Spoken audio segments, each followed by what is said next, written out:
Howdy and welcome back. Today we're talking a little bit about diversity and diversifying our assets, even within the DeFi crypto space, which we know a lot of these degen projects are just that. They're degenerate, they're sketchy, they're high risk.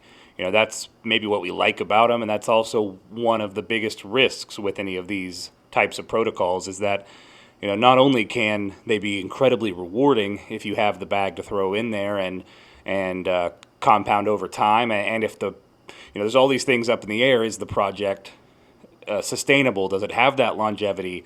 Are the developers trustworthy? So many different variables you have to consider. And even when you think we've made awesome decisions and we're clicking along for a year, 2 years, 3 years, whatever it may be in a certain project, I think people can get too comfortable in these specific projects. I mean, that's what I'm seeing, and it's not so much about I haven't been in here in this space very long. It's not so much about the fanboying for specific protocols or for specific developers. In a lot of cases, I think those sentiments can be deserved if the developer is or appears to be incredibly trustworthy. In the case of, say, Forex Shark, I'm seeing all these things he's doing that are future partnerships for Animal Farm, for DRIP. I see what he's doing with the Piggy Bank. He could have just left that alone and let it do whatever it would with the kind of messed up coding he had in there, even though some people thought it was very unfair the way it launched. But he's making that right. So there's all these things that make you more bullish or not, make you more positive for these specific projects. But even that being the case, that there's no reason not to diversify, at least in my opinion, because if there is some issue, if something does happen with one of these protocols, if you've put all eggs in one basket, I mean, we know what happens, right? Whether it's a rug pull or a hack or something not malicious, there's just some issue with the way it's coded, and it turns out that nobody wants to play ball and be good actors in the system, which can happen. A lot of big players decide to pull out more than they should, which there's safeguards put in place in a lot of these systems that a good developer would create that help combat a lot of those things. But it's even just as simple as we don't know why, and the price has dropped way too low over time. Now that's not the case with DRIP. I'm just zooming out on this chart as an example.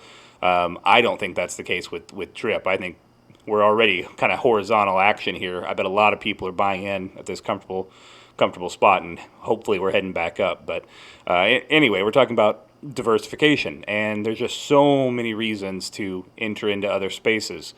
And so I noticed some of these smaller protocols, like the videos I've been doing on EMP. They're not very popular yet. They're not really up and going, and so there's not as much engagement there, and that's understandable. And I was trying to think about that, and my first question was really, why use the detonator on EMP? Why use that if it's essentially the drip faucet? And I think that each of these protocols are different enough, but also rewarding enough in their own way that you get so much more out of it if you diversify and spread it around. Not only are you reducing risk for yourself, that are reducing risk for myself, since we're talking about what I'm doing here. Not only that, but there's so many different features and cool things in each one. Like in EMP, I'm in the detonator. I really think this lottery feature is awesome. I think it's cool that you get more than 1% because you're getting some of the pool that's deposited every day. It's almost like 1.5 or something. I don't know, but that's pretty sweet. So, my modest investment is stacking up quicker than it would be in the faucet. So there's all these neat things and all these other portions of their farms, and remember that this is pegged to Ethereum. So I see this LP as being a lot more steady than the DRIP BUSD. But obviously there's benefits to the DRIP Garden too, like the proven sustainability of how long it's already been running. And like I even just said, we saw how this chart is starting to level out here, which is really cool. I'm hoping that has a similar effect to the garden. Yeah, I see relatively horizontal action there, so we'll see how that continues. But I don't think there's any problem with diversify. And I think if I had a larger bag myself, if I had, say, 10,000 I was going to throw around, that was already my original plan. Was I'd throw into yield nodes, I'd throw into drip, I'd go into the garden, I'd go into the animal farm, I'd go into EMP. I'm looking at like Safu. I'm looking at Safu right now as well, because that looks pretty promising. But I haven't really tried it out yet. I have no idea what it is. I've just been looking through the documents right now. But there's so much value in diversifying where you throw your assets. Like if you love the faucet and it paying out amazingly, and you're so confident in it, I get that. But I think it's kind of like stocks. Like, would I throw all my money into Tesla or all my money into Coke and into nothing else? Into no other sector. And of course, we're all aware of that level of diversification. I mean, you shouldn't have everything in high risk crypto. Hopefully, you have things in stocks and you have things in physical assets, gold and silver. You have all these other, maybe you have real estate, whatever you can afford, and you've gone into. And maybe those are all future plans for a lot of you, and myself included. But we diversify as we get to those stages if we have the liquid capital to throw around. And I think that's a super smart strategy. So I think my point was not to write off all of these other. If you were in the DeFi, degen crypto space, if you're following any of this journey with me with your own funds, which I can't recommend, these are all extremely high risk.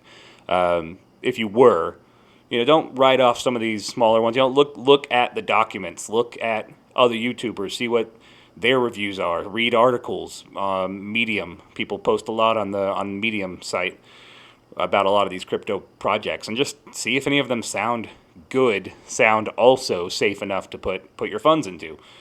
100% not financial advice. I can't tell you what to do, but the idea of diversification shouldn't be something that's unfamiliar to you in the realm of investing. I mean, that's just common sense, hopefully, at this point. But that's all I have to say about that.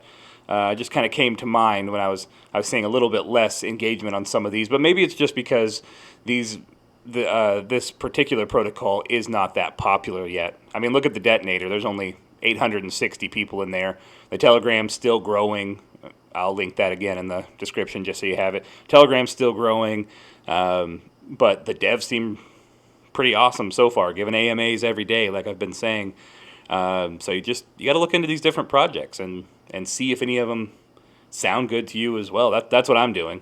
I'm hopping in here, and I'm gonna look at Safu. A couple people told me to look at it, the Safu, and the docs look pretty interesting. That one I'm intrigued with, mainly because you're not actually staking; you're just holding the coins in your wallet, and the rewards get deposited to your wallet, and that's pretty unique. So I want to explore that one further and kind of see what it's up to, what they're up to with that. Is it time for my next compound yet? No, 30 minutes. All right. Well, that's been a quick kind of note on diversification. Hope to see you guys on the next video. If this was valuable, like, subscribe, blah, blah, blah. And you guys have a great one wherever you are in the world. Thank you.